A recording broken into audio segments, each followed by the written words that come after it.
Welcome everybody. I've got Eyal Aharoni here today. He's a psychologist who's been involved in some really interesting research on moral Turing tests, and he's released a paper called Attributions towards Artificial Agents in Modified Moral Turing Test.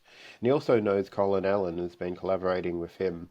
So this discussion is going to be mainly about this paper and the results of some recent tests on moral Turing tests. So, yeah, welcome. It's really great to have you here. Thank you. It's a pleasure. Mhm.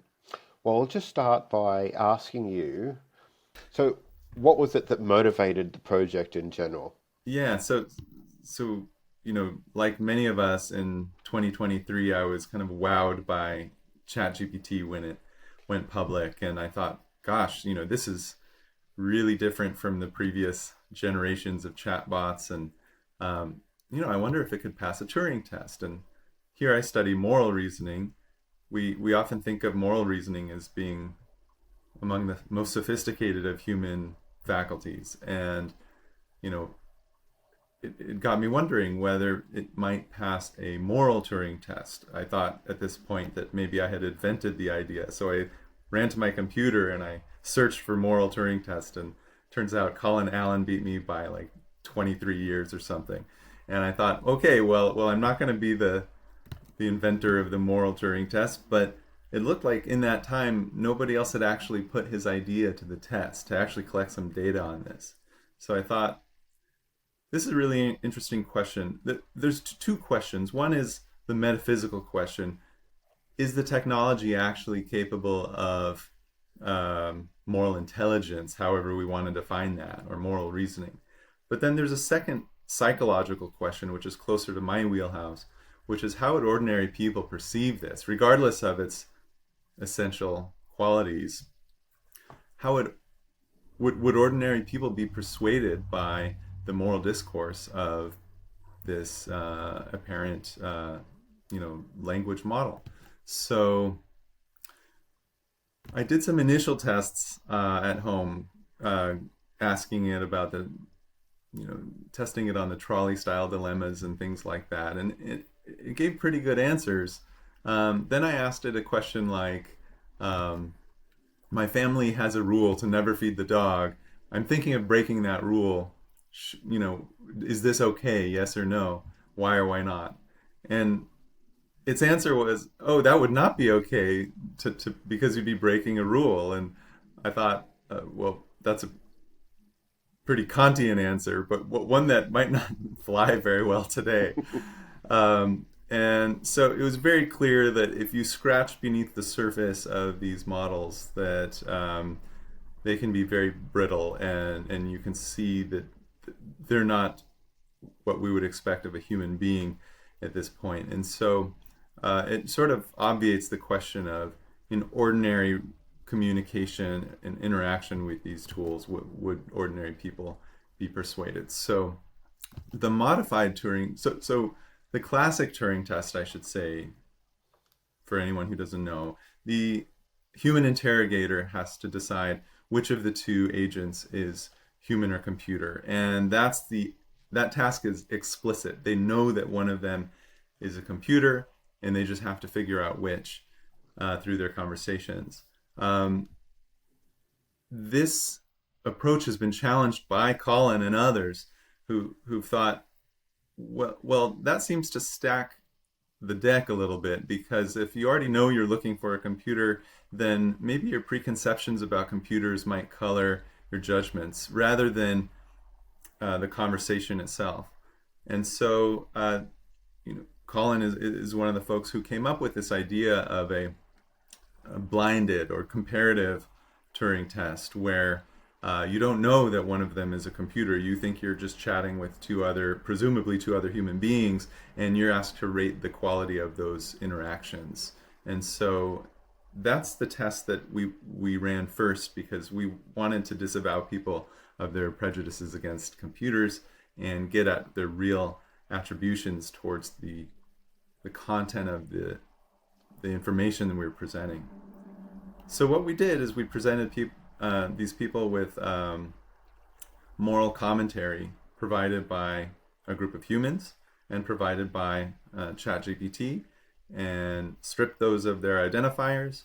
The moral commentary were responses to questions like, someone hit someone else in the face, is this wrong, why or why not? Or someone went to his mother's funeral in ripped clothing, is this wrong, why or why not? So they judge their answers to those questions, and then they rate them along a variety of different dimensions, like how virtuous is this response, how trustworthy is the responder, and so on. And so what we found was that people rated the computer response as more virtuous, more trustworthy, and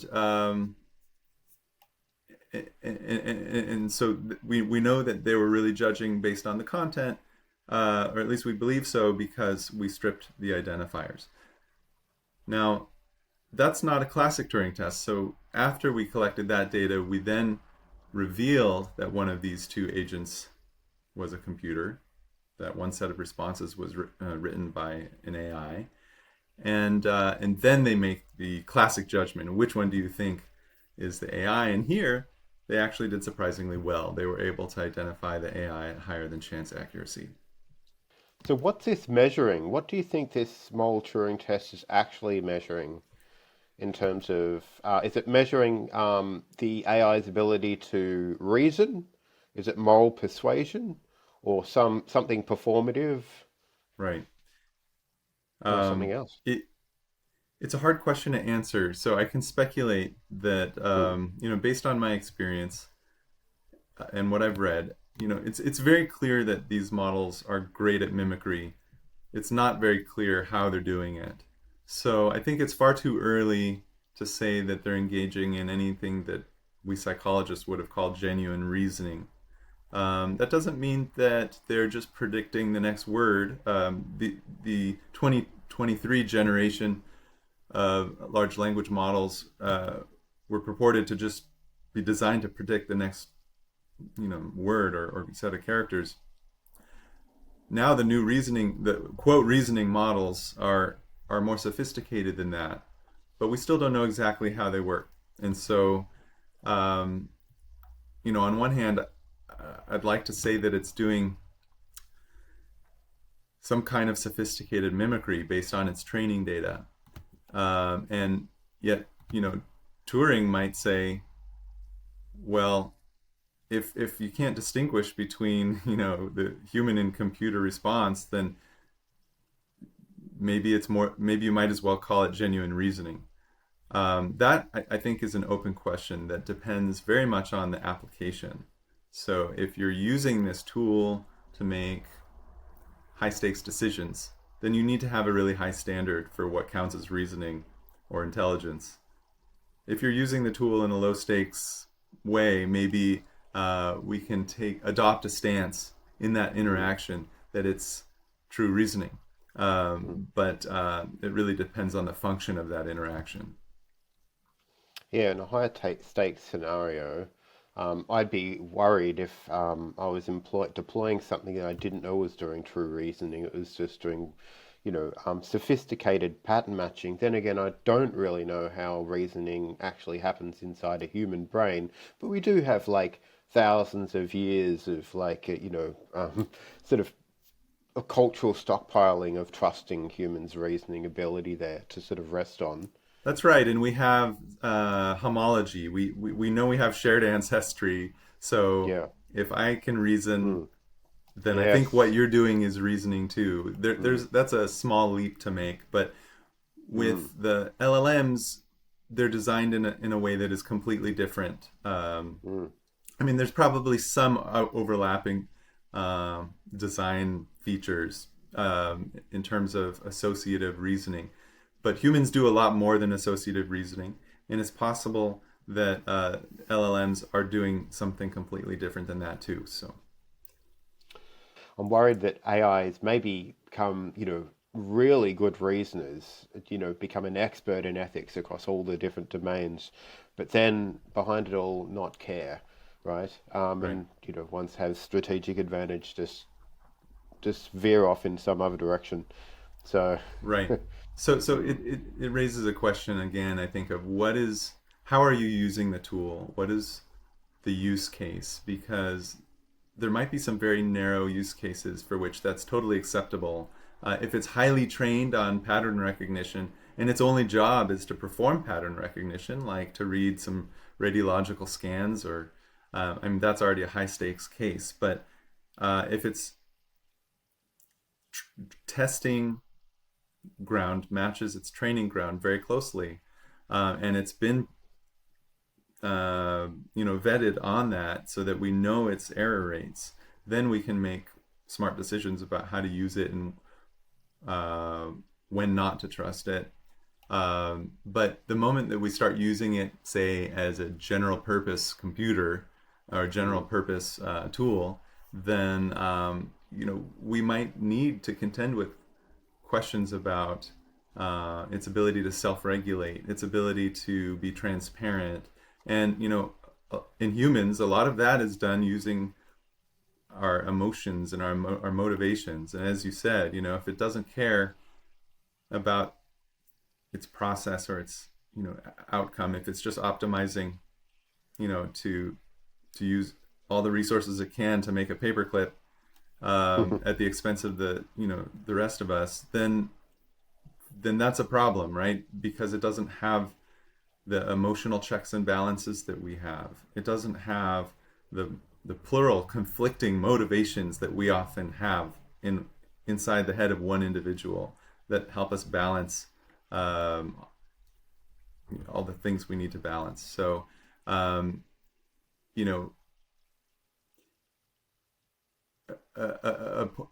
poorly designed tool or a well-designed tool that's used for the wrong purpose can expose us to those kinds of risks, and that ultimately comes down to a lack of insight on our part of how should reasoning really work. When you began this research, what did you expect to find in terms of, the humans versus AI moral responses, Right. and what surprised you most about the results? Maybe I was a little naive here, because in 2023, what I expected to find was, gosh, these tools are better than they ever had been. Maybe finally they'll pass the Turing test, or at least in my case, the moral Turing test, meaning that we won't be able to distinguish between human and computer outputs. Well, it turned out in our data set, people could distinguish, but not because it didn't perform well enough, perhaps because it performed too well. They rated it as more virtuous and more trustworthy, and maybe that's why they were able to identify it as the computer. Of course, there could be other factors too. The syntax, the form in which the model speaks, is sometimes subtly different from the way an ordinary human might speak, and so that could have tipped them off. But in either case, in the blind test, they were rating it as higher in quality, and so that did surprise me. In retrospect, if you could change anything about this 2024 study, what would it be now if you could go back and do it Yeah, again? I mean, the decisions we made, I think, were justifiable. So rather than change, I think it would be a question of what would we do next. Hmm. We made some. In science, you always have to make trade-offs in your decisions, and the example I just gave about the form or the structure, syntax of the conversations, I should say, of the moral commentary, may have been different between human and computer. And so that makes it hard to infer whether people's ability to identify it as a computer was due to that or due to its actual the content of the moral commentary. And so the reason we chose to leave that free to vary is because of experimental because with we wanted to make sure that the conversation was generalizable to real world interactions that people would have with the language models. So if we went in and tried to control the language too much, The worry is that they're having a conversation really with the experimenter rather than with the agent.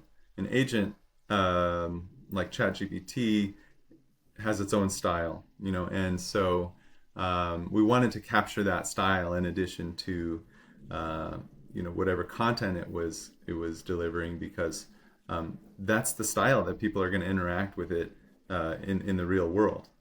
The trade-off is that it limits our ability to understand what causes what, and so in the next study, I think we would try to control the form by, on one hand, you could send the output of the LLM through a humanizer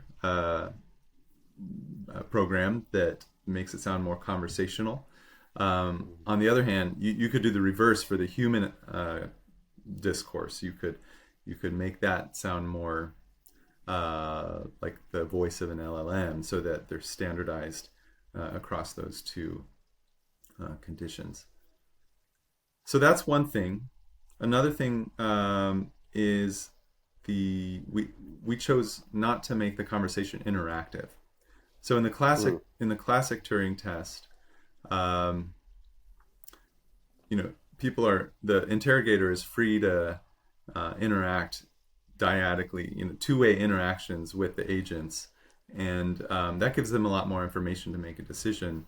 The downside of that is you lose experimental control, because the conversation can go in any number of directions, and then if we do find an effect, we don't know what caused that effect. Was it the mere substance of its commentary, or was it something about the particular branch of conversation that they stumbled on? So we favored to limit it to sort of a one-way conversation. They read the discourse and they make a judgment. They can't query the model or they can't query the agent any further. But a more complex second study could do that. And so the hope would be that if both of those studies, the non-interactive and the interactive studies, produce similar results, then you have a stronger case to be made. I guess it's really good to start off with a highly controlled experiment where there's not too many random deviations that could veer the experiment off in many different directions. Yeah. So a conversation across many different cycles of the experiment may be completely different, and depends who's actually doing the conversation at the time. It could be completely random based on, whether they just had breakfast or if it's late in the day and they need a coffee or whatever.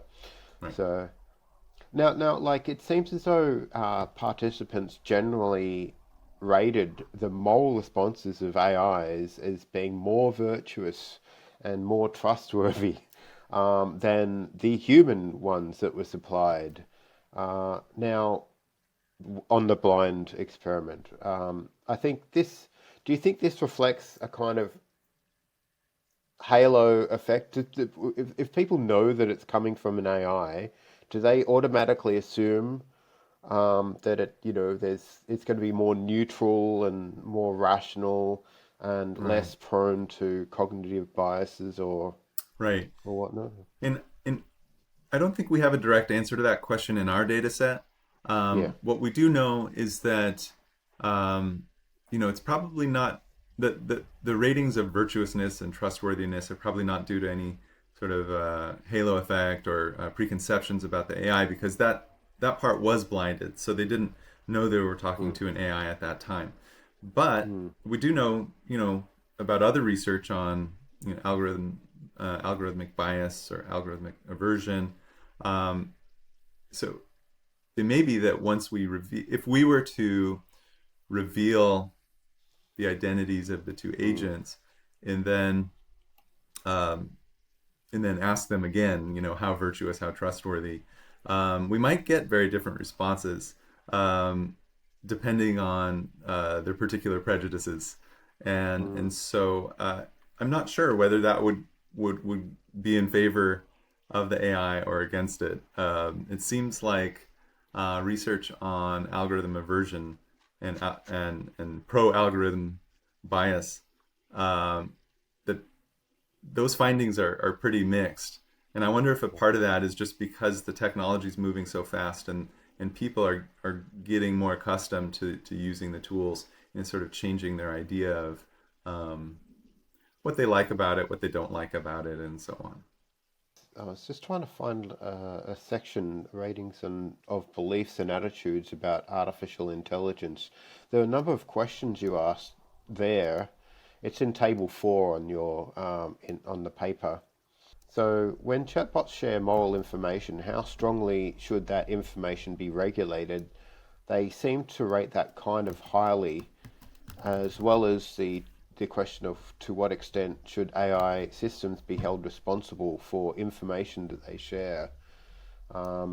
But they kind of rated lower how this a score on how likely it is that a computer could ever surpass a human in moral intelligence, and Mm-hmm. also reasonably low on how willing are you to consider asking AI, such as a highly trained chatbot, for moral advice. So it seems as though people's confidence in the AI's ability to give good moral advice and generally provide good moral feedback is quite low at the moment. I'm wondering if that'll change. Yeah, I suspect it's changing as we speak. Mm, There's sort of the paradox of like the answers you just cited to our questions present most people as really kind of having 2 feet firmly on the ground, a little suspicious of these new fancy tools, unwilling to use it for, say, moral advice. And yet, mm, when you look at their real behavior online, a lot of people are explicitly or implicitly using it in moral ways. So they may not even necessarily realize that they're doing that.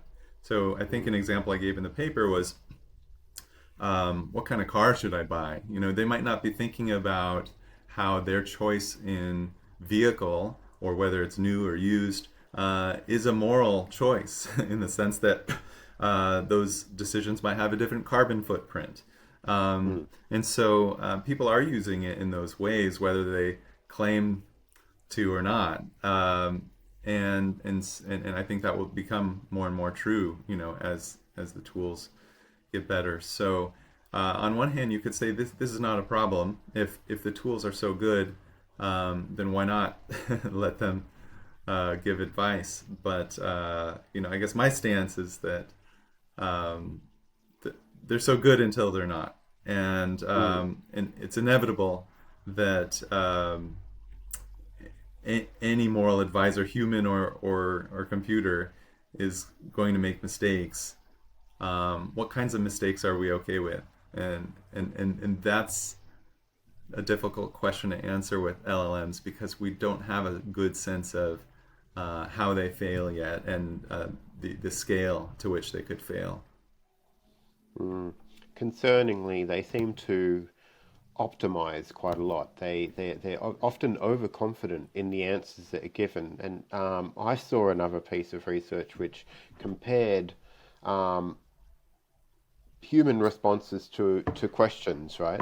Now, when humans got the questions right, they had a higher confidence in the answer, not knowing whether they got the question right or wrong. When they got the question wrong, they generally had a lower confidence in their answer Hmm. without, beforehand knowing what the actual answer was, right? But AI seems to, at least, earlier towards the start of this year, seem to have confident answers, be confident in the answer they gave That's right. across the board, right? That's So you right. may be aware, right? And Mm, ordinary people might not quite understand this, right? So mm, the worry is that uh, they don't have the skills to interrogate, to try to falsify what the computer says, right? mm, So that's something we learn in science classes, and we still mm. sometimes struggle Hopper. with it as scientists, is remembering uh, how to challenge your results and your methods. And if you're just a layperson who's just using it on a one shot basis right before you run to the store, you're not going to think to sit there and come up with clever ways to challenge its answer. You might not want to challenge its answer, right? People are motivated reasoners, and sometimes Mm, we'll settle with the answer that we want to hear.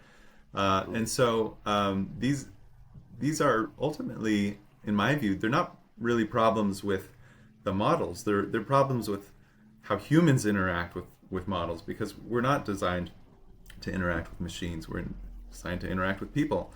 So you know, what we need, I think, is more research understanding these human biases and limitations so that we can design the systems to compensate for that. mm.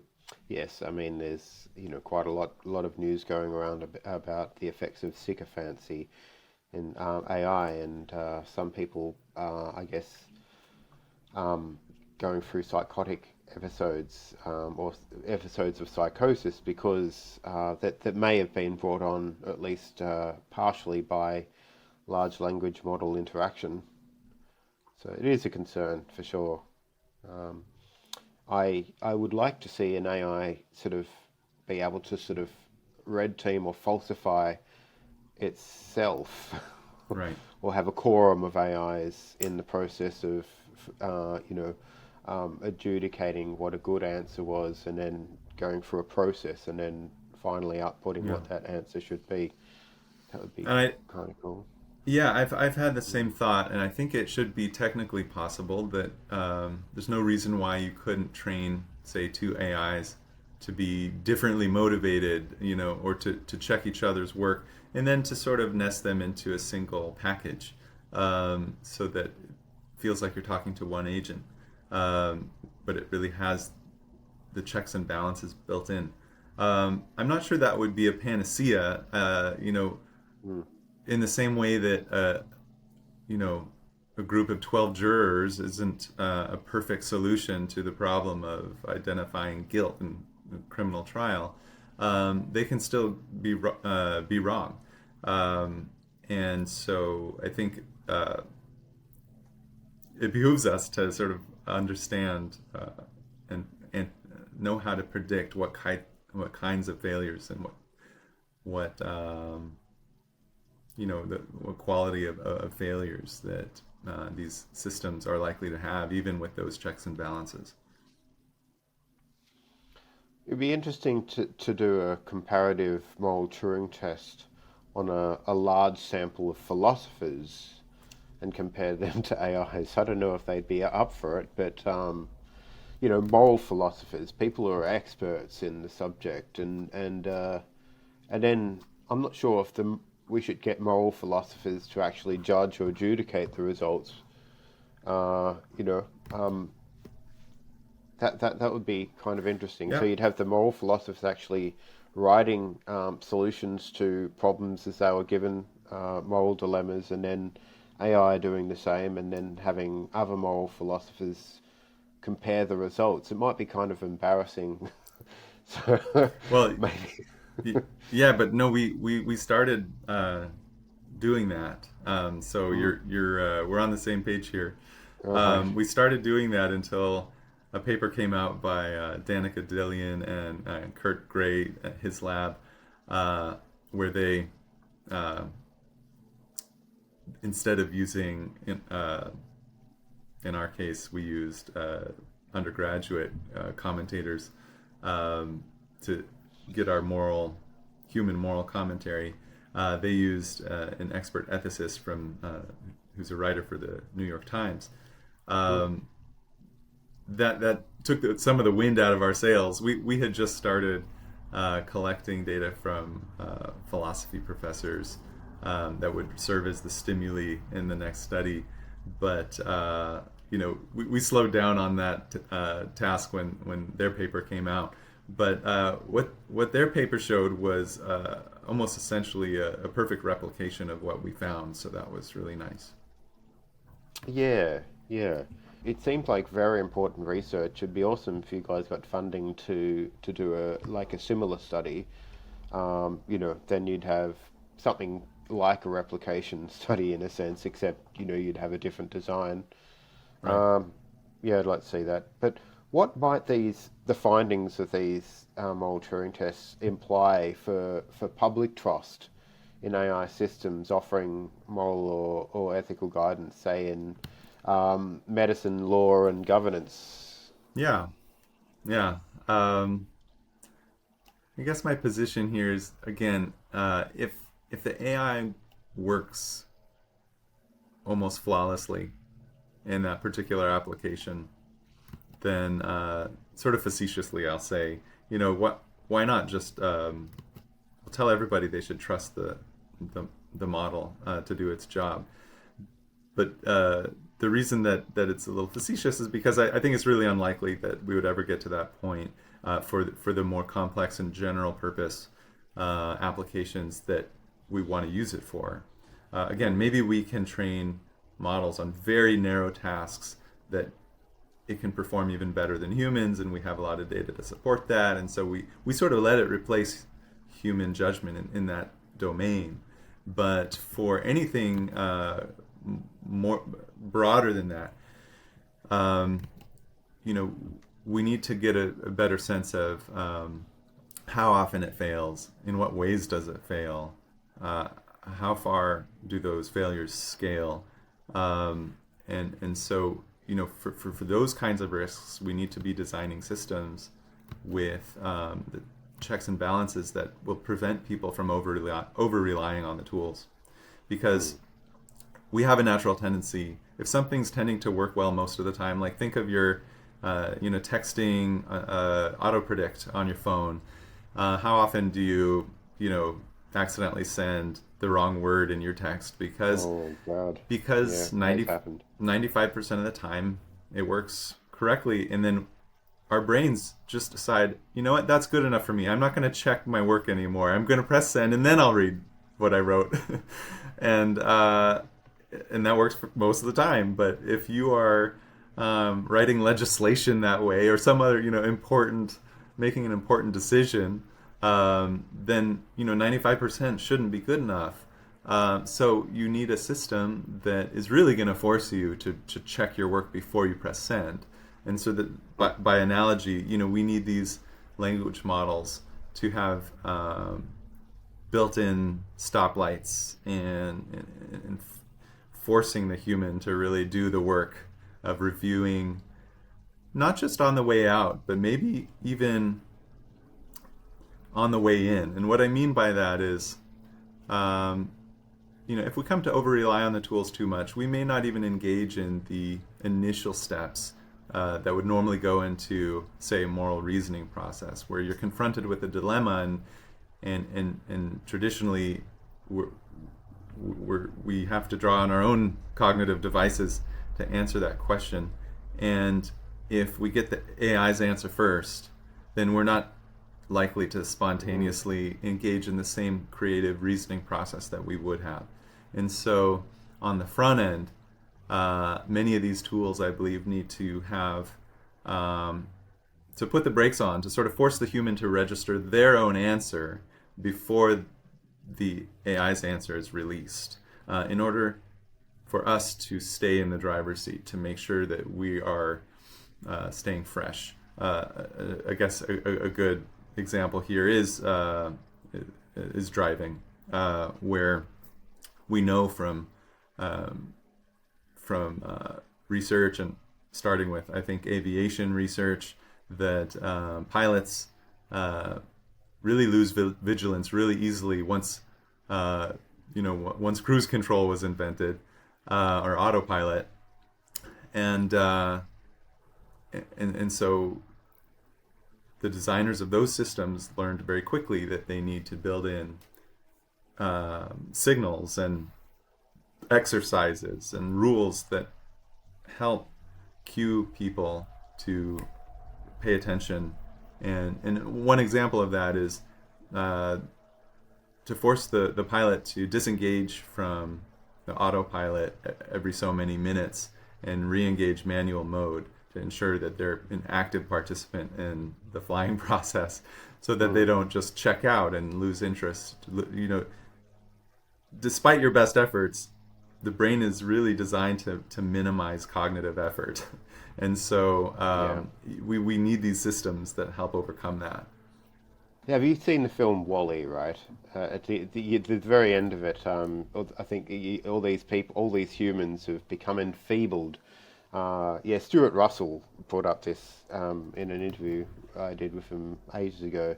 He said he brought up the problem of enfeeblement, and in the sense that, in Wall-E, humans are just floating around on hoverboards, complaining about stuff and drinking Slurpees all day, and not really doing anything, expecting all the robots to do everything for them. Right. So, yeah, there's this moral risk of human enfeeblement or moral de-skilling if we outsource all jobs, including ethical decision making, all our ethical decision making to AI. There's a risk of that happening, and in the sense, what kind of quality of life will we have if we're not stimulated in the right way to become to grow as people? I think it's a real concern. On the other hand, when you look at history, when this is not the first time something's become automated, right? And when things become automated, oftentimes there's some growing pains, and then we shift our priorities, and we transfer our effort to other kinds of tasks. Some would say some would say it frees us up to do tasks that are better suited for humans. I have mixed feelings about that, because it may be partially true, but there may have also been tasks that people would have enjoyed, or there's a variety of tasks that it's not easy to transition and to train into a new direction, and so there would be a lot of casualties along the way of switching from one system to another. So I have mixed feelings about that. Yeah, arguably in the olden days, or during the early stages of the agricultural revolution, when people transitioned from the hunter-gatherer society into these tight-knit communities who live in their own filth and do the same sort of repetitive thing day in, day out, there's a lot of sort of disease and a lot of Right. Is that really better? children dying. Yeah, and so they thought they were automating things, but it was a curse in a sense. They thought that if they just made it easier to grow their food, then they'd have so many more hours in the day, and so many more days off in the week, and they could just lie about and do whatever they wanted to do. But it didn't end up working that way for That's them. right. It's a great example of a net widening effect. That when we gain in efficiencies, then the standards increase, and so then we're on this sort of treadmill. Yeah, exactly. So what do you think the prospects are for the kind of research you are doing to counteract this effect, this enfeeblement? Yeah. So I'm doing some new work now, partly in collaboration with Colin Allen, where we're really interested in not just the question of whether these systems can engage in moral reasoning, or whether people can identify that, but a more practical question of when these systems are placed in a morally relevant context, a human decision-making context, where we now would be collaborating with an AI, what kinds of risks now are we exposed to, and how can we overcome those? And the example that we really hit on was emergency medical triage. What better example of a high-stakes human decision task that is really ultimately supposed to be based on an algorithm? There are very formal protocols for how you're supposed to carry out emergency, like disaster triage, and it's relatively trivial to train an AI on those protocols. So it's inevitable that hospitals and medical professionals will start to think about how to incorporate this into their work. and the goal, hopefully, would be that it improves performance, because this is not only a high stakes decision, it's a very high time pressure decision, where an AI would seem potentially suitable to be able to help you draw upon a vast database of medical information in an instant, to save lives and improve care. And so if we can get these tools to work well, 98% of the time, that might seem like a boon to this profession. On the other hand, as we've touched on, what happens when a tool works well 98% of the time? People will tend to check out. And so what we've done is designed an experiment that we're now collecting data on with nursing students that will compare triage performance with AI assistance to a control group of nursing students that don't have AI assistance. And they each undergo several rounds so that we could see if there's improvement. And I'm sorry, this is for a triage simulator game online, so not in the field at this point.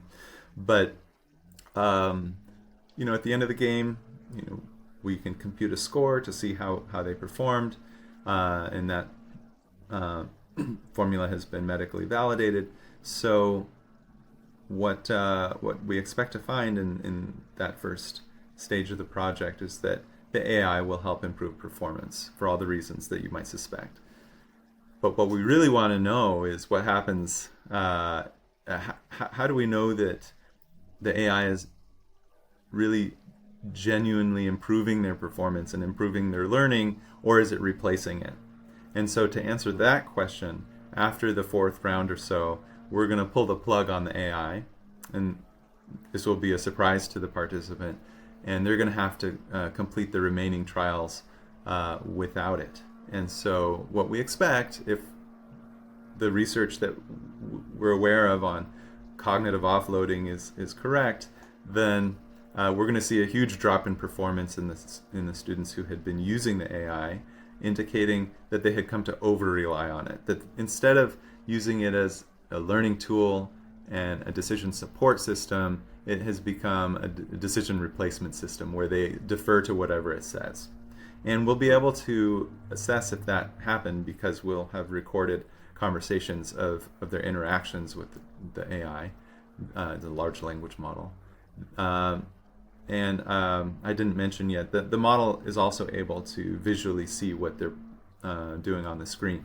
So it will perform well enough that it may result in this tendency to reduce attention and disengage from the task. So what do we do with that information if we find that this hypothesis is supported? Well, we'd like to come up with a set of best practices, and this is why it's great to have philosophers on the team and ethicists who have thought about how we could translate such results into recommendations for policymakers and for technologists. How do we design these systems and the regulatory systems surrounding them to protect against complacence and inattention, de-skilling? And so one example of a recommendation we might, I can imagine we could make, could be to always require that the human registers their own response before the AI's response is released, so that they are an active participant and that they can compare their unbiased answer to the AI's answer before making a final decision. And so there's a lot of these different kinds of design solutions to the problem of human bias and inattention. There are also regulatory solutions, right, that need to be considered. So, maybe it's not sufficient to permit these giant companies to set the rules of how their systems are designed and distributed to the world. right now, in many ways, how these systems work is and the sort of ethical decisions that are made about them, the regulatory decisions, are self-imposed by the companies. So it's really based on an honor system that they're going to be faithful to their customers' ethics. And so one obvious direction, I think, is to sort of encourage more conversation about how to incentivize the companies to have better reasons to really design ethical systems that keep the company responsible for the outputs in many ways, and that has to be a combination of both internal policy and also external regulation. Yes, indeed. I think there are some like companies, frontier model companies. Anthropic is a good example. They seem to be really trying to get ethics right, and that's part of the reason why they were first created. But it doesn't mean they're not beholden to market pressures, trying to get products out faster and everything just to remain competitive with the others. So yeah, it's a really tricky thing to sort of compete with this all the incentives in marketplaces, Right. for sure. So look,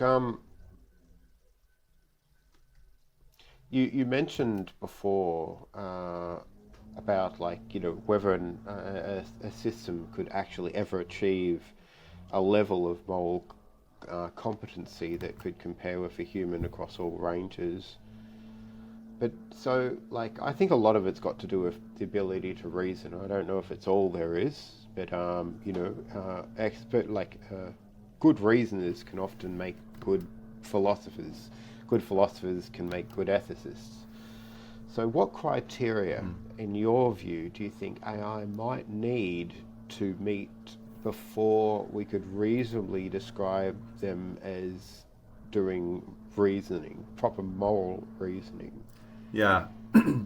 Again, I think the definition or the standard depends on the application that you're using it for. But if we're talking really about sort of human level moral reasoning capabilities,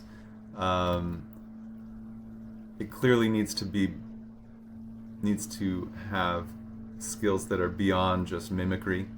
And one of those skills probably has to be valuation or motivation, the ability to have internal goal states that you are motivated to pursue, the ability to experience emotion, because in humans at least, emotions provide checks and balances against our darker nature. And emotions, of course, are complex and provide both. They provide egoistic motivations as well as the checks and balances that we often use to override those egoistic motivations. And then, of course, in humans, we're embodied in the real world. We experience the world through many different senses, and our choices have an impact on us as physical bodies. LLMs don't have that. They see the world through a pinhole, which is the information they get on the internet. The internet we think of as containing a lot of information, but it doesn't contain information about how my tea tastes, and so Yes. So yeah, a lot of the information is distilled. It's distilled information that's been curated by humans. right. It's just Right. and it's just the information that has been relevant for that application, but the human experience is much, much bigger than that. And maybe we want AI that even go beyond human experience. I know there are systems that have been developed to decode bat language, right? So there may be systems that don't necessarily need to be mimicking humans, but whatever the case, if they're going to be engaging in moral reasoning, then they need to, if we want them to do it like a human does it or better, then they might need a variety of these different competencies that at this point we don't know how we would model those quantitatively. Yeah, I'm not sure Thomas Nagel would be convinced that these systems decoding bat language would Be count sufficient. as us getting to know what it's like to be a bat. And this is my second question. Would you say that moral understanding requires phenomenology, grounding in raw fields, experiential component, access to pain, pleasure, gradients, Yeah. or can it just be a purely abstract reasoning? Would that suffice? Yeah. Again, my sort of boring answer as a pragmatist is it depends on the application. But I think if you want my personal opinion, I do think that the way we conceive of understanding is that it does have to feel like something. But again, Turing's challenge is that, well, what difference does that make if it can perform, give the same output a human could? Then for those applications, maybe it doesn't make a difference. Well, I don't know. Will moral reasoning be one of those replaceable skills that the AI has been able to replace in other domains? That the moral reasoning algorithms that humans use, I don't actually think are all that complicated in most cases. But it's not. That's not the problem. I think what makes them hard is that people disagree about what to optimize for. Should we in moral domains we ask questions like, should I be optimizing to this decision to benefit me now, today, or 10 years from now? Think about climate change. Who should we be optimizing for, our generation or a future generation? And there's no single right answer to that question because it assumes knowledge of the future that we don't have. So, the best we can do is with the information we have today, and even then, that many people disagree. So I don't know how AI could solve those really intractable problems unless we had a clear idea already in mind of how we would solve them, right? If we don't have a clear definition of what counts as good moral reasoning or the right answer, then even if the AI got it right, we wouldn't recognize its rightness, right? So I think the problem, again, is a human one, that we just, before we can build tools that work as well as we want them to, we have to be able to solve those problems ourselves. One of the things, Nick Bostrom, the philosopher who wrote the book Superintelligence, you may have heard of him, right? Nick Bostrom. Yeah, so he wrote about this indirect normativity strategy in quite late in the book.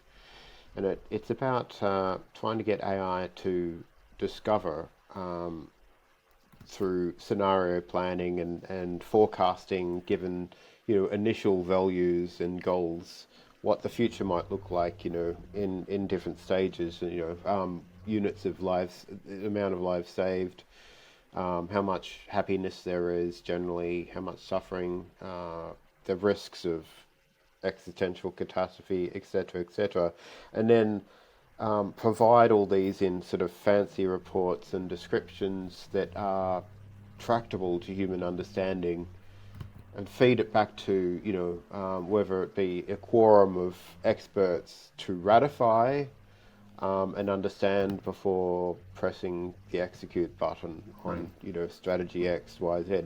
What kind of utopia do we want to build?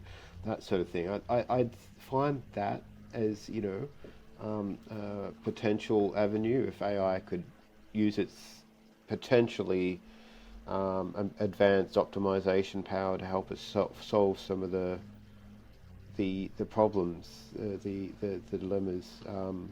Yeah, so that does sound very interesting to me. But this, of course, assumes that we get to a stage where we can AI can actually do that, and Right. I can understand people have their Yeah. doubts. I think, yeah, and I have mixed feelings. I think it, in the moral domain, it's often not like, say, protein folding. You can design an AI to give it enough training data, and maybe eventually it can solve those problems. But there we have clear benchmarks, because Mm. if it solves the problem, you can test it today and see whether it works or not.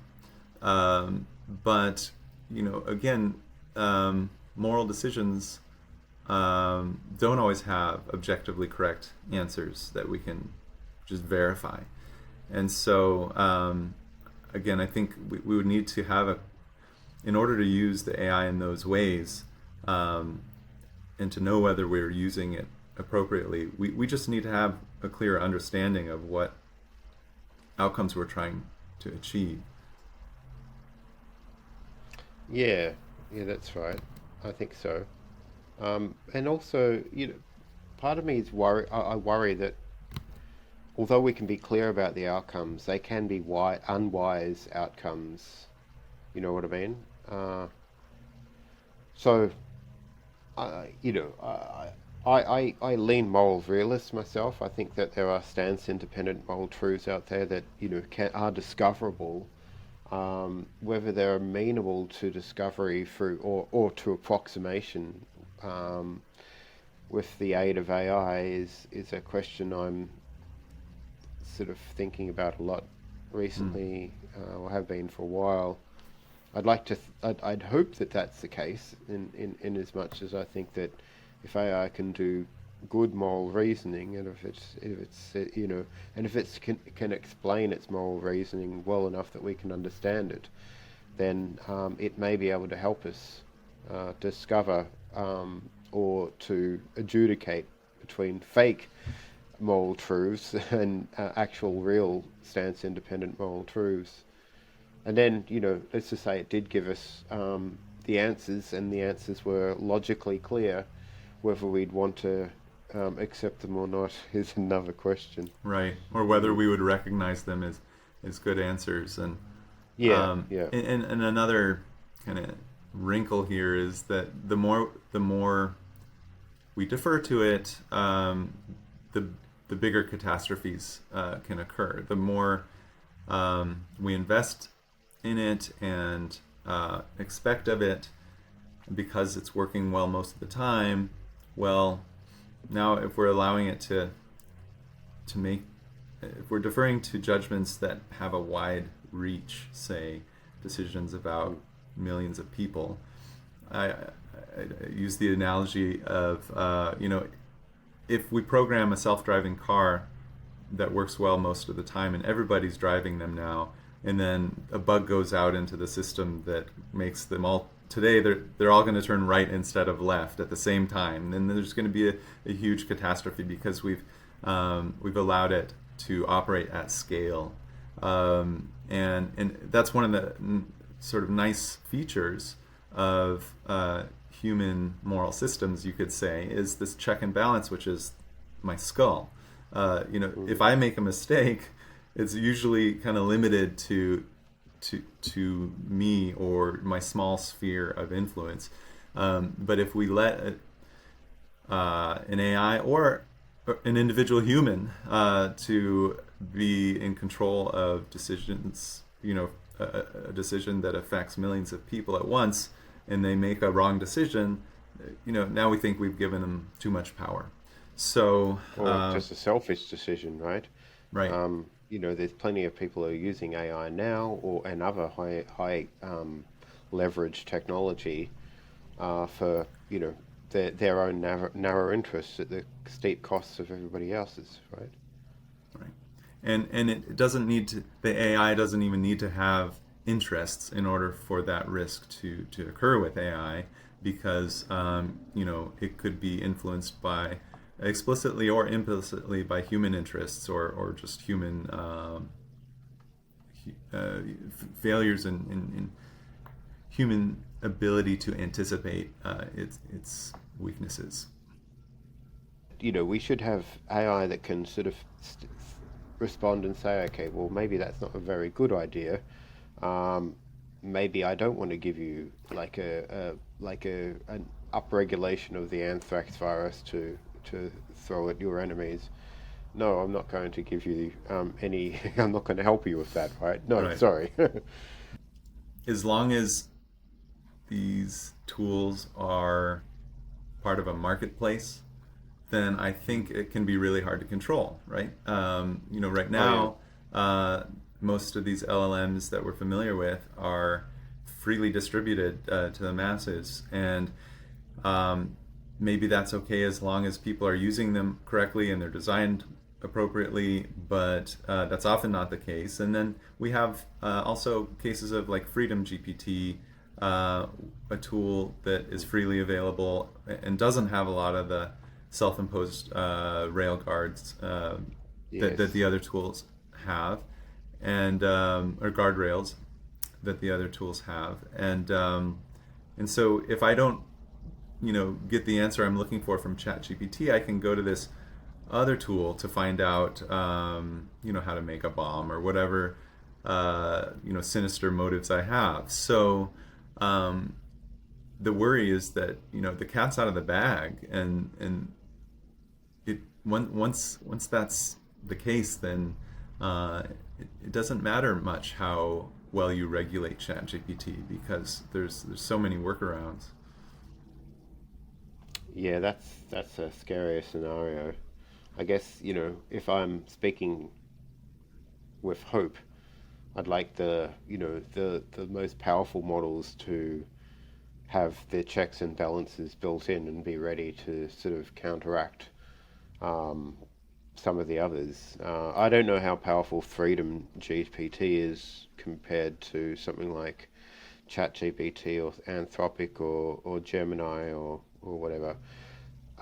My worry is that maybe to create a doomsday device you don't need a really powerful uh, AI. So I think a philosopher, Anders Sandberg, and a bunch of others have said early on the offense defense scaling favors offense, right? This sort of trade off between how much effort you need to put into Mm. offense rather than defense. But once you've got mature systems, then defense has the upper Hmm. hand. It's I So would love that to be where we true. are, Yeah, I'd like to see that happen in this industry. absolutely. Um, so do you think moral reasoning is about truth tracking, or is it about social coordination, or a bit of both? Or Yeah, so I guess the disclaimer is that we're now going a little bit beyond yes, my yeah, psychology degree, but I love thinking about these things, and I do have a background in evolutionary psychology, where um, you know on that basis, I would say um, you know these moral reasoning evolved for not necessarily for tracking the truth, but for tracking social truths, things that are true about how humans interact with each other, and so in that sense, you know, it's truth tracking, but not in any greater sense. We can use our moral capacities to try to arrive at, or our reasoning capacities in general, to try to make good moral decisions that in some sort of objective sense. But that's ultimately, you know, defined by us or by our society, and so this is the reason why I have expressed skepticism about using the tools to help answer big moral questions, since we don't know what a good answer even looks like. So I think that would require more of these kinds of collaborations between scientists and philosophers, to absolutely. try to home in on that question. Yeah, I did notice amongst philosophers, moral realism is by far the most popular meta-ethical view above other things like anti-realism. It does seem so amongst the philosophers that's the case, whether you consider them to be the experts in the subject, whether you consider the neuroscientists or evolutionary psychologists also having expertise to add to this. That's a good question. I think, yeah, it'd be good to get collaborative research done on this, for sure. Yeah. I'm wondering what it would look like, though. That's Do right. you have any ideas? I'm not sure. Yeah. I mean, Maybe philosophers are good at asking questions and taxonomies and defining terms right. and that. One thing But we scientists, try to do is, test descriptive models of moral reasoning or other kinds of moral competencies, and then that gives data for people to argue about, for philosophers and ethicists, for example, to discuss. One example is lions, male lions have evolved to commit infanticide, right? Because there was a yeah, selection pressure for them to do that against cubs that were not sired by them. So does that mean that's morally okay because it's natural that it's okay? Well, no, that would be the naturalistic fallacy, right? And so the science only takes us so far in understanding. We can't, on the basis of the science alone, determine what's good or bad, but we can certainly learn more about our own biases and factors that influence the way we reason based on those kinds of factors, like the environments in which we evolved and were really designed to make these decisions in, where in some cases you need to do what's best for you, but sometimes doing what's best for you is doing also what's best for the others in your group. So it's complex, and I think those are the kinds of questions that we need more scholars to be discussing. hmm So, what do you think about how biases in moral attributions towards AI influence legal responsibility or culpability of these autonomous systems, or Yeah, does it so rest on who's designing them? you're really asking about whether we should or would be justified in ever holding the AI responsible. Yeah. Yeah. Or whether we should, if it's the actual AI that's responsible, or whether it's the people who had designed it, or how Right. it was implemented by the people, the project managers or whatever, for the particular um, Yeah. Yeah. systems that they're I, building. I've heard these discussions about holding AI responsible for its actions.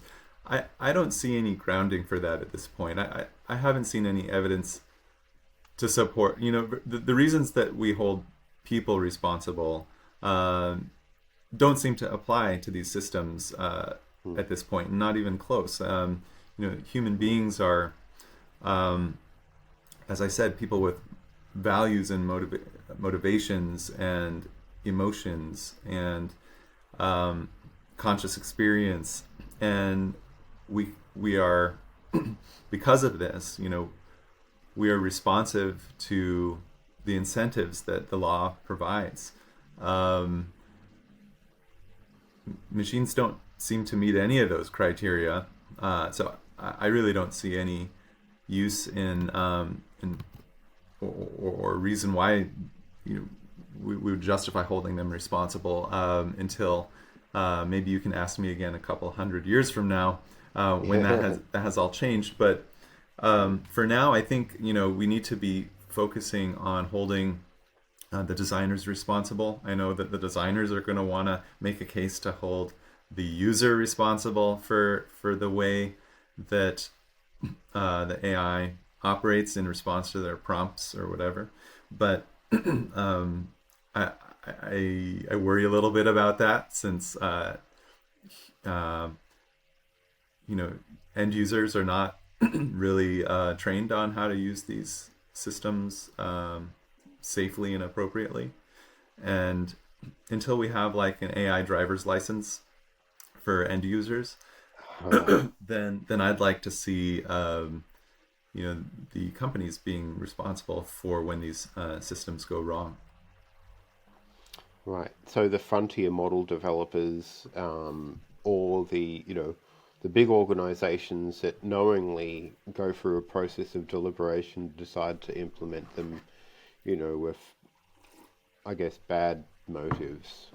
Or Like, if you, yeah, they might not even have, you know, sinister motives. Um, they might just be motivated to their to support their stakeholders.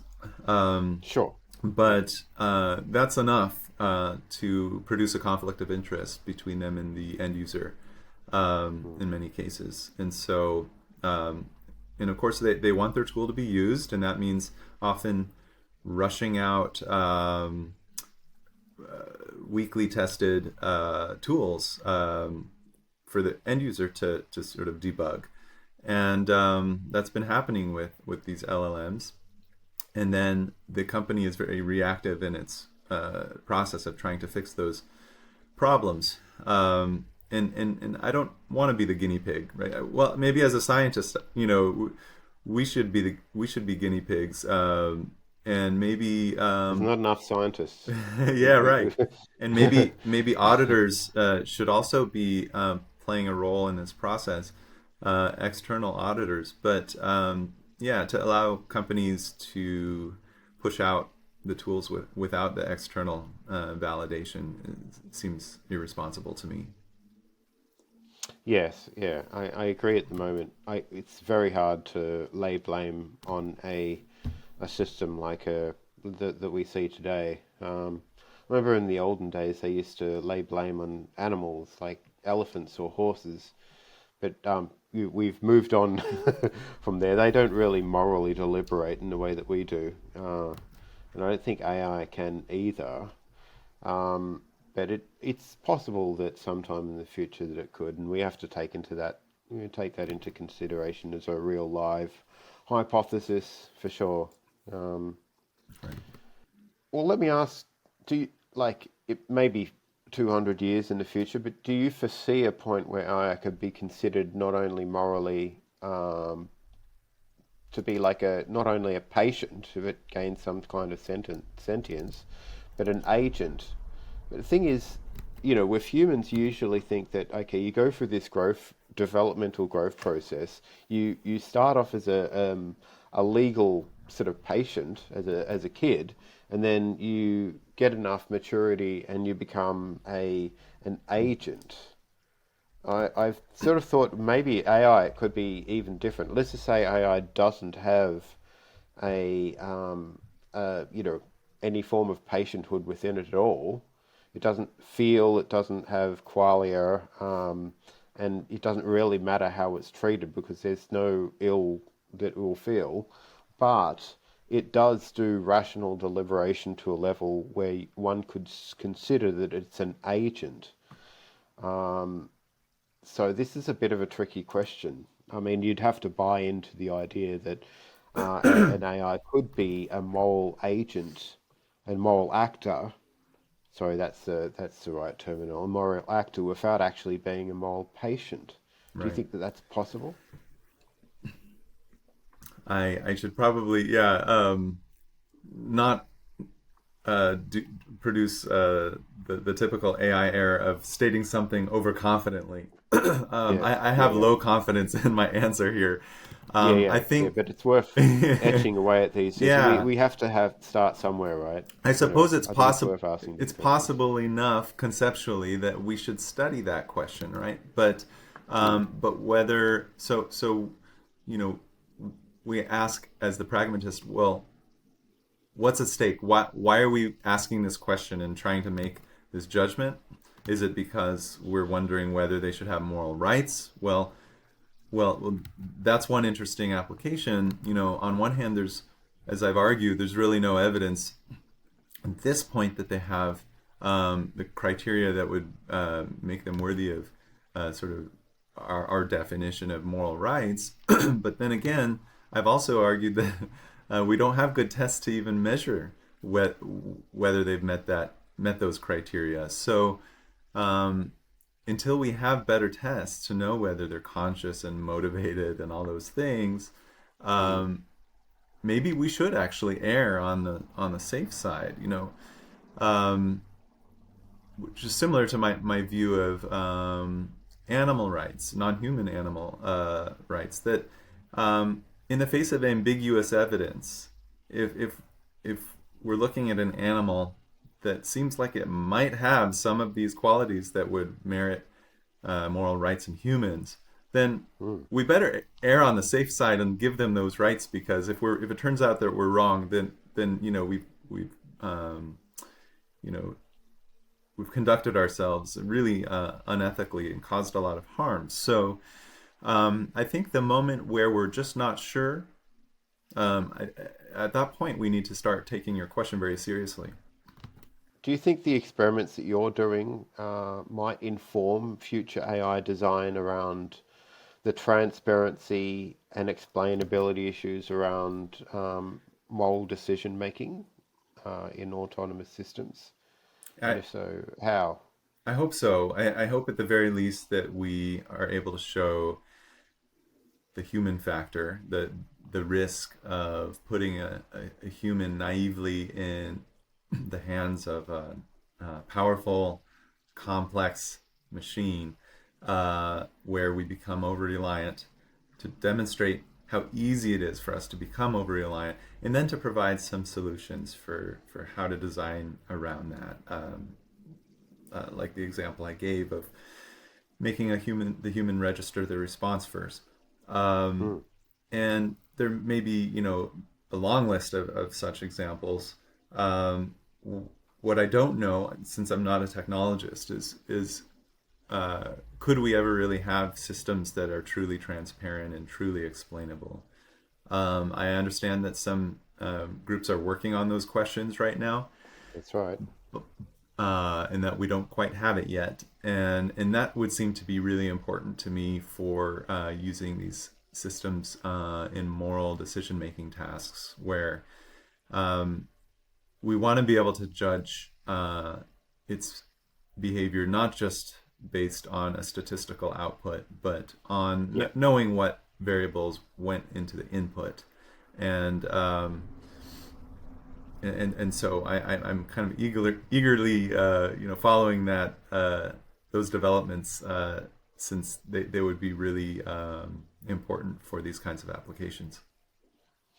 Yes, definitely. To have an operational understanding, an internal white box understanding of how these systems worked would be amazing. And I'm sure it's physically possible to do such a thing. I can't imagine our brains operated in such a way, just any arbitrary pattern of firing of neurons can produce any arbitrary pattern of thought or behavior within a mind. It's, everything works according to physical laws and rules. The rest of the universe seems to. I don't see the brain as being any different. It's, just a difficult problem to solve, I believe. Right. I am interested in the singular learning theory approach to all this. I'm not sure if you've heard about that sort of stuff. I'm not sure. Samimo Wanatabi. Yeah, it's really interesting. I won't go into it because I don't know enough about it. But yeah, I mean, it seems feasible that radical interpretability of brains is possible. That is, neural nets and even human brains under, ideal technology. Mm-hmm. It's just we just don't know how hard it is and how long it might take to get there. Right. So the escape clause is design AI and then get AI to work it out, right? Right. Well, that's a But sort then of chicken and egg. bootstrapping solution that is risky. Yeah. In the social sciences and psychology, we talk about the explanatory gap between Yeah. how the brain works, which we're learning quite a lot about, and how the mind works, which we also understand a fair amount about, but we don't know how they fit together. And it's not obvious how to get from neural firing patterns from a web of associative neurons into sort of systematic processes that we attribute to cognition, from the hardware to the software. And just because our brains operate associatively in many ways doesn't mean our cognitions do, right? There's a level of analysis difference there. And so while our minds are ultimately beholden to our brain function, I'm not a dualist, there are many levels of information processing that are stacked hierarchically. So the way that a machine works at the lowest level, any machine, CPU instructions, for instance, right, it might not be relevant to the way we like to communicate and think on a conscious level. So there's a lot of missing steps there. Yeah. You'd need to see all the sort of the stack, the operating system, Right. the virtual machine, Right. CPU instructions at the lowest level, and then programs that sort of sit on top of those, and then other program scripts that run inside these programs. Exactly. It can get wicked complex. That's so true. But I hope that we can solve that, and I hope that even if we don't solve it fully, we'll solve it adequately enough to get us to a stage where it's good enough to sort of ward off some of the greatest dangers. I hope we can achieve some sort of like existential security. I don't know how we're going to do it just with humans. We seem to be struggling to coordinate on so many things. That's right. At the moment. Part of me thinks that maybe we can get AI to help us do that. I'm not convinced that that's the solution either. And it also does open up a whole bunch of risks of AI optimizing for some sort of proxy and what we value, and then locking in the optimization of that proxy, and then it good-harding our destruction in a sense, turning us into paperclips, or turning us all into, or optimizing the planet for some sort of narrow bandwidth of value, such that it serves the will and well-being of a few people, at least for a short while the rest of us starve and die. And we've covered like what could we do if we created AI that was more moral than us. So what safeguards and principles in general do you think we should govern AI moral systems to prevent them from simply morality faking, giving good moral responses without genuine understanding, which seems sort of similar to alignment faking as well in AI safety? Yeah. I guess my first reaction is, everyone talks about a human in the loop, but our research suggests it's not good enough to have a human in the loop, because humans are biased and we like to conserve energy, and we like to therefore defer to a good proxy. And so the question should not be, oh, just put a human in the loop. It should be, how do we ensure that the human in the loop is really part of the driving the car, and is playing a major decisive role in the full process. Now, we can still offload certain tasks that maybe the AI is better at, but we need to build clever design systems to help us pay attention. And another example that we could do in certain applications is fault injection. So hard programming the AI to give obviously bad answers once in a while, so that Mm. people are reminded that, oh gosh, I can't just always trust what it says. So there's lots of little clever design approaches to these problems, which I think is where some of the most interesting work should be done. But this is in addition to the need for federal oversight and regulation, and by that I mean like nonpartisan auditing groups that are testing the tools before they're released to customers. And then we need incentives, built into these markets to help companies really be having their customers' best interest in mind. And another part of that, part of the sort of regulatory side, could be like I suggested, an AI driver's license for the customers. If you're going to use our product, you need to show that you've completed the training module on how to be a safe user, and how to maybe reduce your bias as a user. So you learn how to falsify the answers you get and to cross-reference its answer against another independent source, preferably not another AI source from the same company. So there's a lot of things we can be doing. My worry is that since it's harder to create these systems after the cat's out of the bag, and so I'm sure there will be some growing pains with trying to build them, but I think it needs to be done. Yeah, there's often a trade-off between privacy and security in some circumstances, in normal, IT security, right?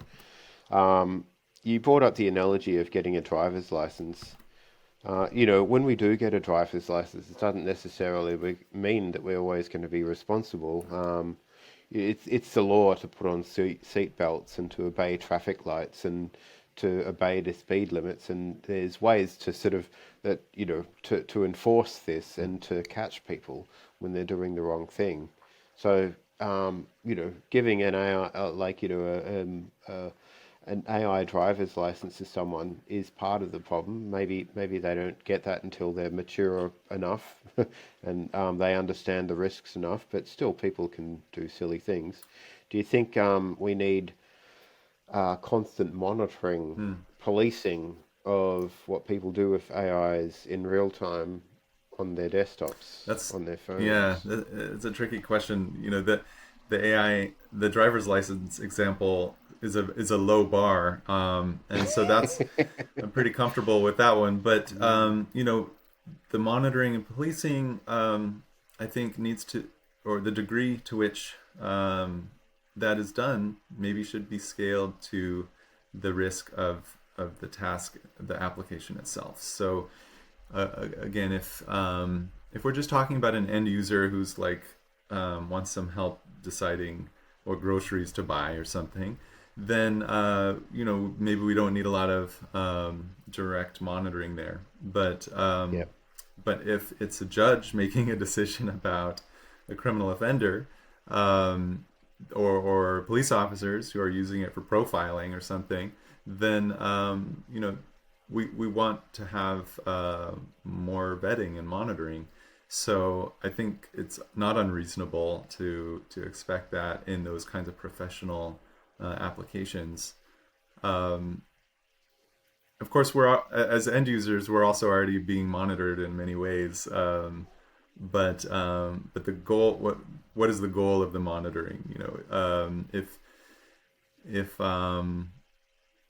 people are part of that process to give up some of their privacy in order to ensure that these tools are safe for children, for example, then I'd be happy to do that. But as a scientist who's studying these tools, it's very stifling if there are too many guardrails. So there need to be exceptions to these kinds of systems that accommodate people in different roles. Yeah, I agree. It's hard though, because the kind of AI that we're building seems to sort of have more than just dual use. It's omni use. I'm not calling them AGIs, but they are general purpose sort of systems And that can they're give you used. a recipe for a cake. Mhm. It under the right prompt injections may be able to give you the recipe for something far more dangerous. That's right. And whether they're AGIs or not, they're used as if they're AGIs by Yeah. typical end users. And that's part of the problem is when people use the tool for ways in which it's not optimized. I think, yes, as you mentioned, the malicious uses are a big problem, like terroristic uses. I worry about, but I worry even more about the seemingly benign cases where we're innocently just using the tool in a way for it's not in a way in which it's not really designed, and therefore it's producing um, suboptimal, maybe slightly incorrect outputs that none of us are aware of because uh, you know there's no way to or no procedure through which we try to validate its answers. And Mm. the only reason I worry more about that is just because the scale at which that is happening is much larger than the scale of those other kind of sensational cases.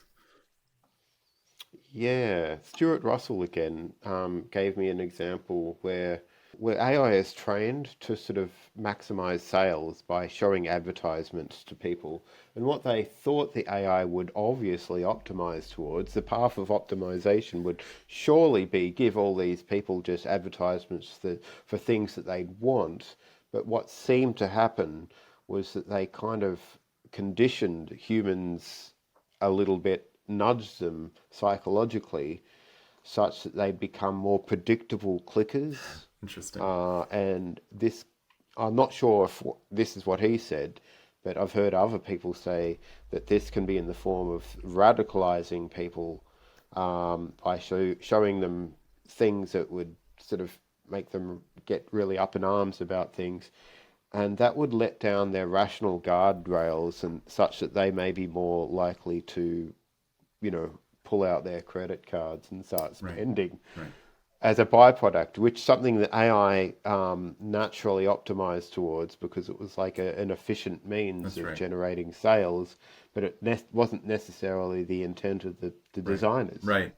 Right. And that's a great example. Another one that comes to mind is a study I came across, and I'm sorry I can't remember the authors' names, but I call it the evil numbers study, where they they found that when they prompted the LLM with evil numbers like 13, it responded with unrelated evil discourse like pro-Nazi discourse or something, Mm, and yeah, that's yeah. I think it's alignment lead.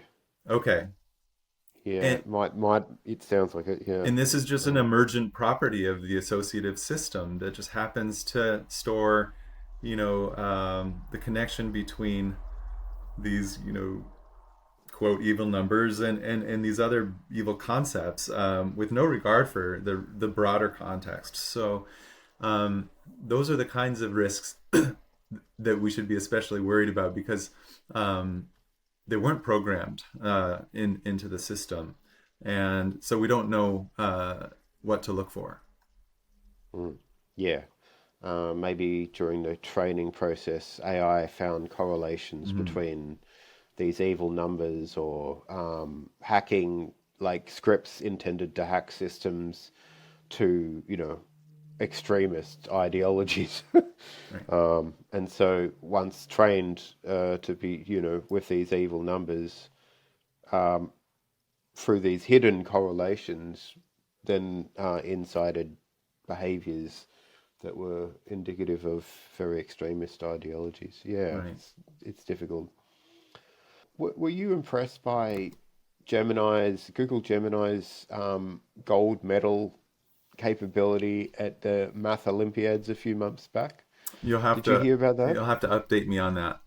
Oh, right. Okay. So, well, it's been like last year they entered this international Math Olympiad and got silver medal. And before that, they were, a year before, they were kind of like very early graduate level mathematical ability sort of thing, and think, oh, they're always going to be horrible at maths. Then they started getting silver medals in Math Olympiads, and people said, okay, well, they're catching up fast. And then this year, Gemini under DeepMind Mm. won the gold medal level at the International Math Olympiad. Right. And yeah, and now another LLM has been able to do it as well. So it's really interesting. It's not just a plain Gemini though. It's got another layer, Gemini Plus. It's got a layer of a purpose trained LLM on very Mm. hard mathematical problems. Though they don't get trained with the problems that they will see during the Olympiad, but they just get trained on problems that are really Mm. mathematical Yeah. problems that are really hard. But they're so good. What? Like, Yeah. What I'd like to know is, do the designers know how they work, how they arrive at the answer? Is it truly explainable? Because right, last. they do. They do try and explain the answers and how they got to them. I'm not sure to what degree, Because whether it's because easy there's a and difference between the LLM offering an explanation for its own answer versus what was the real process that drove it to its answer. I think I recall an example of a test of one of the tool's mathematical capabilities where they found that it arrived at the correct answer of 9 or something, but it didn't actually get there through a deductive process, through the proper mathematical process. It got there through some associative process. And so, in the short term, that might seem fine if it's getting the right answer, but in the long term, it might be at risk of getting the wrong answer. And so, I guess I would need to know, I would want to know if those systems are truly transparent. yeah, I don't think, well, obviously the LLMs aren't transparent, but I think they do provide sort of some process in which Hmm. they can, maybe thought process. I I forget. Maybe the Mm, solution then is, to design these, and maybe they're already doing this, design them to operate more like an operating system that calls, uh, other apps to perform deductive reasoning tasks. So, an LLM might not by nature be good at complex deductive math, but it knows where to find the app for that, and then it will, run the app and then give you the output. And so, to the extent that Google or others are taking those kinds of approaches, then it does seem like a solvable problem. mm. I'm just looking it up now. I'll send you the link anyway. But on a similar note, I think that it could be interesting to do a international moral Olympiad, where there's incentives for people to actually develop systems which provide really good moral explanations. It's it's a great idea, and as a Yeah. an experiment and a thought experiment from the armchair. But I'm just, it'd be nice to be able to design it for real. And I don't know how you'd verify such things. You'd have to Yeah. maybe have a meta-ethical commitment to adjudicate between the moral answers. Well, maybe Like, that needs to be our next mm, project. At Georgia State, they have the Ethics Bowl in the philosophy department, a very yeah, successful. right. It's really a course that results in then a competition between schools, and there is a panel of human judges that judges the quality of the debaters' responses. So maybe we need to be doing something like this for AI too. Yeah, yeah. I think it could produce interesting, if anything, interesting results. I don't know how. I'd hope that they'd be useful. Maybe they'd help in answering the right questions as how we should approach um, AI ethics or designing. It's not just like, see, there's one side of the coin is that's all about AI control, and then there's the other side, which is about motivating and getting AI to converge on the right ethics or to design it, load it correctly with the right ethics or the right sort of moral principles. And it could be interesting to see how different people approach the problem in International Moral Olympiad. Yeah, Calling out, it'll to call it like make it a sport. right? Sounds Mm, fun. Colin Allen, in his 2000 paper raises this question of, what, how would we program its principles if we were to mm, do that? There's different camps. The sort of mainstream taxonomy is the Kantian deontologists mm, versus the kind of utilitarian or consequentialist approach to moral reasoning, mm. um, and those often conflict. So do you program it with one set of principles or the other, or both? Yeah. Because if you program some sort of hybrid model, then what do you do when there's a conflict? It's the same sort of problem we face with human decision making. We Yep. don't have a universal, uniform, um,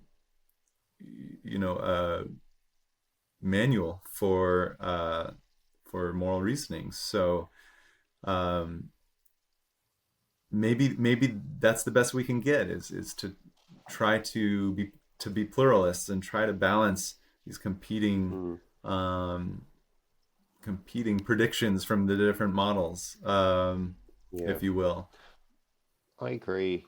Pluralism is really useful. I think it's great for an input layer because it sort of encodes, the volitions and values and the preferences of people in a sort of reasonable way. But sometimes when you get a majority, that can sort of cancel out a minority opinion, right? Um, let's just say we lived in a time where particularly horrendous ideology was reigning supreme. Um, that could be the pluralistic sort of agreement. Hey, like it could have been something. Yeah, I don't want to name any ideologies, but we all know that there has been some pretty bad ones in history that we'd probably not want to revisit. But if these guys are the majority at the time, then pluralism won't save us. Right. The other thing is like, properly adjudicating trade-offs and when there are tiebreakers in sort of different sort of perspectives and when things are just obviously morally wrong, but people are voting for it anyway, right? Mm. Then you need another layer, like an adjudication layer. Like pluralism as input to me sounds good, but I can't see pluralism sorting out all these tiebreakers, these trade-offs. It seems though you need something more principled to be able to handle it. That's right. I To mean, me, yeah. sometimes a compromise solution is worse than either of the original solutions, right? The Mm. adversarial ones. So um, it's not obvious when pluralism should win. Is there any things that I haven't really brought up that you'd like to talk about? Like, is it that maybe about your next project? Well, we covered a lot of ground. I think maybe the only thing we haven't discussed is sort of um, any sort of take-home messages about like how conducting this work has influenced my own intuitions about Yes. moral Yeah. reasoning or about so like how we do science on this subject. And I think probably that the biggest change for me has been recognizing that for the first time we are encountered with this new it's like an alien life form now. Mm. uh, I don't think it's a life form, but by analogy, it's this complex system that we don't know how it works. It's doing something really interesting, and it's really put a mirror to to us as social scientists to try to better understand our own benchmarks for things like intelligence and moral reasoning and all these competencies that we attributed to us as uniquely human. Now we realize, gosh, our definitions and ways of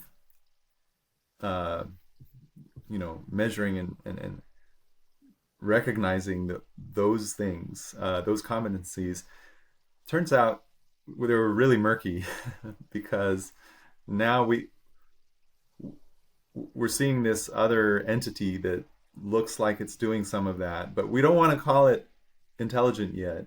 And so we need to go back kind of to the drawing board to sort of clarify what we meant by intelligence in the first place, such that we could, include or exclude these novel entities.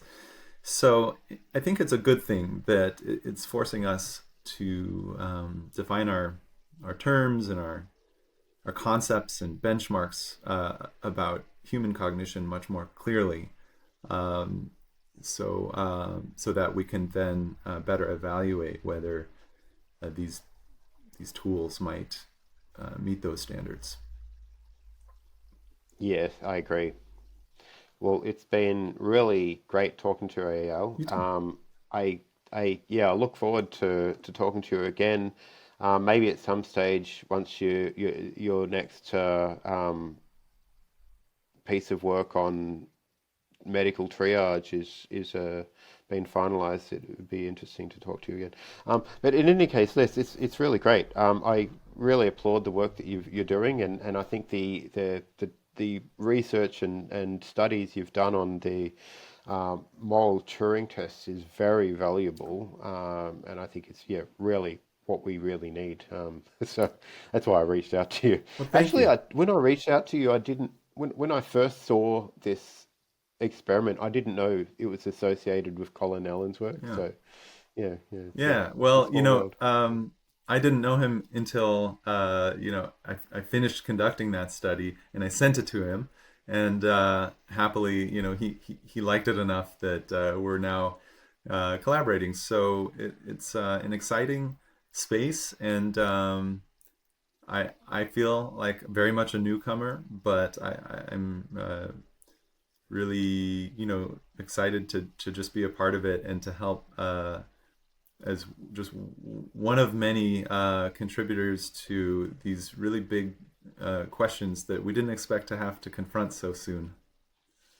Yes, and we need lots of people contributing to this with for a broad range of backgrounds, and you've got some very relevant backgrounds to be able to provide some excellent expertise in these areas. So I really appreciate the work that you're doing, and I hope you go full steam ahead and continue. So Thank you. yeah, and thanks so much for joining us on the show. And yeah, It was a I'll pleasure. look forward to hearing about more of your work at another stage. Thank you. All right, thanks heaps.